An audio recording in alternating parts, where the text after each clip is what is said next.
Hi everybody, welcome back again to the Drunken Bull Ranch. I'm Reed. So, I in a previous video mentioned a hay rake, and so let me show you the hay rake again. Here it is. This is the hay rake in question. As you can see, it's pretty beat up. It needs a lot of things. And because I told you in the last video that I didn't know what kind it was staring me right in the face. Right there. It is a Newholland.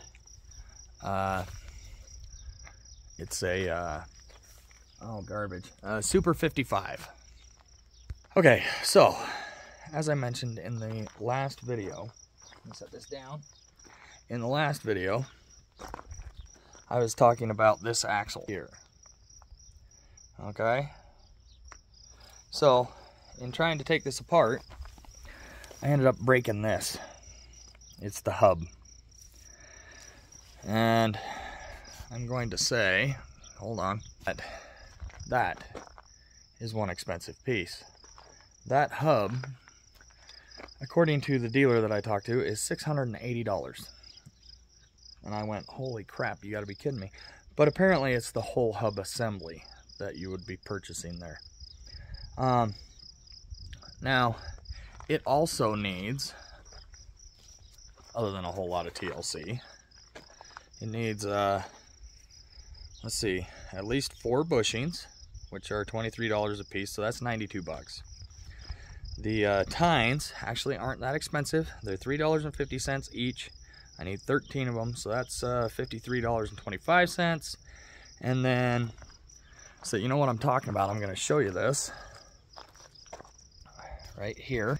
This guy is called a support. Now, those supports are actually more expensive than the tines. They're $5.82 a piece, and I figure I need about 3 of them. I'll probably get some extras. But the hub is the most expensive piece of this. And I should also mention right over here that this guy right here has some bearings in it, and it's a little wore out, so I'm getting pricing for that. But as it sits, and I know this is a terrible video, as it sits, I am pushing a little over $1,000 in parts by the time you get tax and everything like that in there.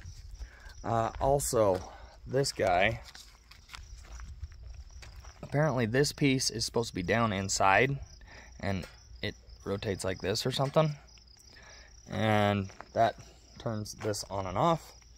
You can see the cable right here that goes up to the front, and there's this little device here that is supposed to move back and forth and engage and disengage, or at least that is my understanding of how it works. Now, I may be wrong. Like I said, I've never worked on one of these before. I keep dropping stuff, I'm sorry. I've never used one of those before, but I think that it's going to be worth fixing. Now, that being said, I'm going to say that it's going to wait a little while because of the cost involved in it. I'm going to walk out here and show you something else. I'm going to talk to you while I'm walking.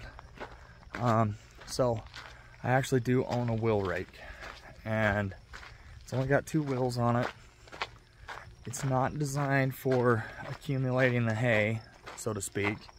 It's basically just designed that if the hay gets rained on, or if you need to roll it to get it dry or something like that, you can just roll your windrow. This rake's actually a pretty good rake. I bought it used, and it does a good job, but as far as accumulating things, it takes forever. Here you go. This is the hay rake. Like you can see, it's got just 2 wheels that they're ground driven. As you drive, they turn, they rake the hay together. Hooks to your 3-point hitch on your tractor. And I'm going to say that it works pretty good as far as what it was designed to be used for. Now, in my field, that we had very small accumulation, because as I said, we were just cutting it for weed control. I rolled 8 rows into one, or 8 windrows into one, so that I got enough hay that I could bale without the baler beating the crap out of itself and actually trying to make a bale. I'm going to say I had trouble baling.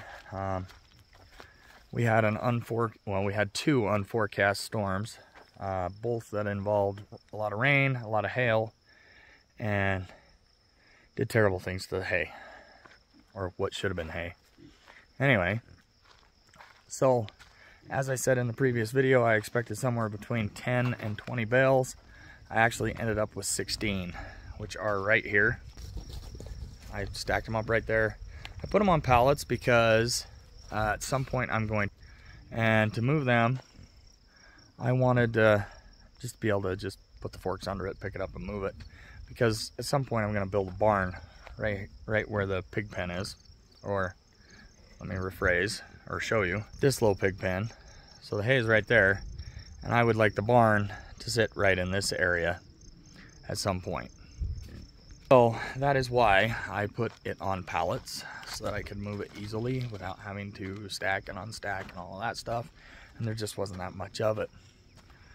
Now, the other thing that I'm going to tell you is that the idea for cutting the weeds was to give the grass a chance to get ahead of the weeds, which I think it's working. I could be wrong. Well, I've been known to be wrong before. But the grass out here seems to be growing faster than the weeds. So let me show you. Here you go. Now there are still a lot of weeds. I mean, you can see them all right there. But if I get down here, you can see that that grass is starting to grow pretty good. And I think if I get water on it, it will continue to outgrow the weeds, is what I'm hoping. I may end up doing this whole thing again just for weed control. But the grass is 6 to 8 inches tall, and the weeds are about 4 to 6, at least most of them.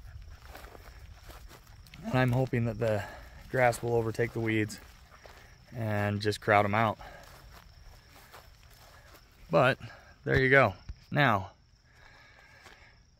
I'm going to say that I told you that I do videos of raking the hay, and I told you that I do videos of baling the hay.